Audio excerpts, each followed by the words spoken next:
इस Shopify store ने मेरे लिए जनरेट किए हैं $1.4 मिलियन 2 साल के अंदर, और ये आज भी मेरे लिए $1000 से ज्यादा पर डे जनरेट कर रहा है। तो मैं इस वीडियो में आपको बताने वाला हूँ कि कौन सी ऐसी 8 स्ट्रैटेजीज हैं या कौन से ऐसे 8 मेन पॉइंट्स हैं जिसकी वजह से मैं आज भी ये स्टोर रन कर रहा हूँ। और सबसे फनी बात यह है, ये स्टोर मैंने 2016 में शुरू किया था और ये आज भी पैसा बनाता है, unlike other drop shipping gurus. तो चलो शुरू करते हैं इस वीडियो को। सबसे पहला पॉइंट, सिंगल नीश या सिंगल कैटेगरी फोकस। अगर आप शुरुआत कर रहे हो ड्रॉप शिपिंग की या ई कॉमर्स की, तो मैं समझ सकता हूँ कि आपको नहीं पता कि कौन सी कैटेगरी में जाना है। लेकिन जब आपने 3-4 कैटेगरीज को टेस्ट कर लिया और जब आपको किसी भी कैटेगरी के अंदर सक्सेस मिली है, आपका फुल फोकस एक ही कैटेगरी में होना चाहिए।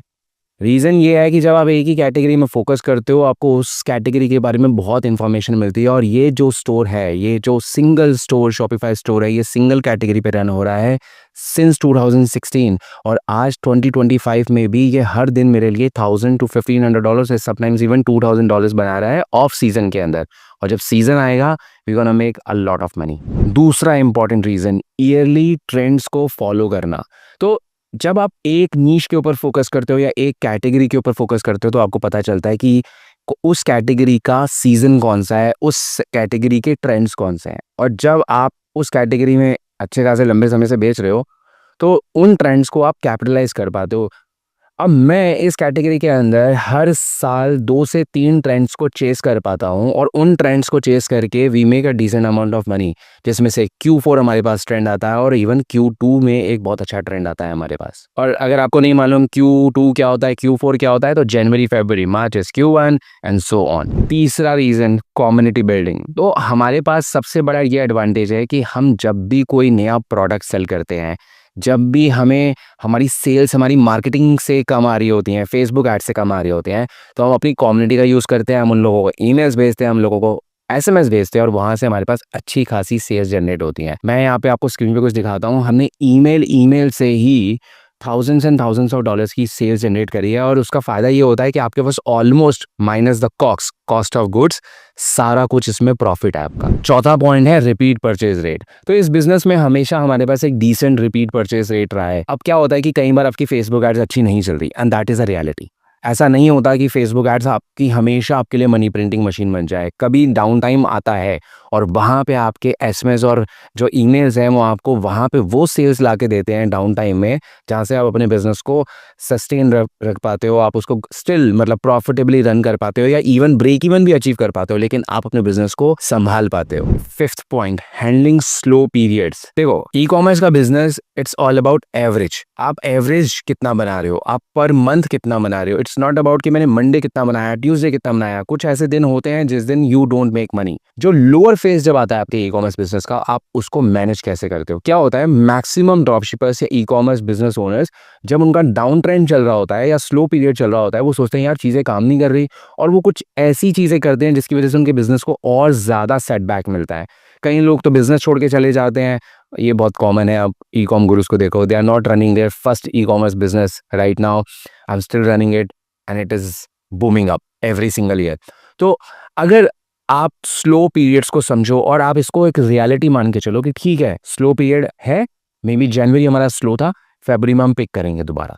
तो that's how you actually build a long term business. छठा point, doubling down on peak months. आप लोगों को ना हमेशा 1 या 2 बार ऐसे चांसेस मिलते हैं अपने बिजनेस के अंदर, और स्पेशली ई कॉमर्स और ड्रॉपशिपिंग बिजनेस के अंदर, जब आपका बिजनेस बहुत अच्छा चल रहा होता है। हमने जब भी हमारा बिजनेस अच्छा चला है, मैंने ये देखा है, क्योंकि पहले मैं नहीं करता था, अब मैं ये चीज करता हूँ। अच्छे मंथ्स में अच्छी सेल्स चल रही होती है, we double down on it. हम हर चीज करने की कोशिश करते हैं जिससे हमारी सेल्स बढ़े। अगर आपकी मार्केटिंग काम कर रही है, आपके कस्टमर्स आपको चीपर सीपीए मतलब कॉस्ट पर परचेज के ऊपर आपसे कुछ बाय कर रहे हैं, आपकी मार्केटिंग में आपको बहुत इनसेन रोएस आ रहा है, आप उस वक्त डबल डाउन करो और उस वक्त आप मैक्सिमम प्रॉफिट्स बनाने की कोशिश करो। बिकॉज ऐसे मंथ्स भी आते हैं, जैसे मैंने लास्ट में बोला, कि जब आप स्लोअर मंथ्स में होगे, और तब वो प्रॉफिट उन गुड मंथ से यूज होता है उन स्लोअर मंथ को राइड करने के लिए। सातवां पॉइंट, शाइनी ऑब्जेक्ट्स को छोड़ो। तो ये बहुत कॉमन ट्रेड है।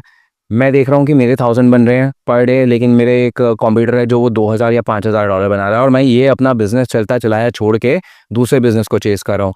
Don't do that.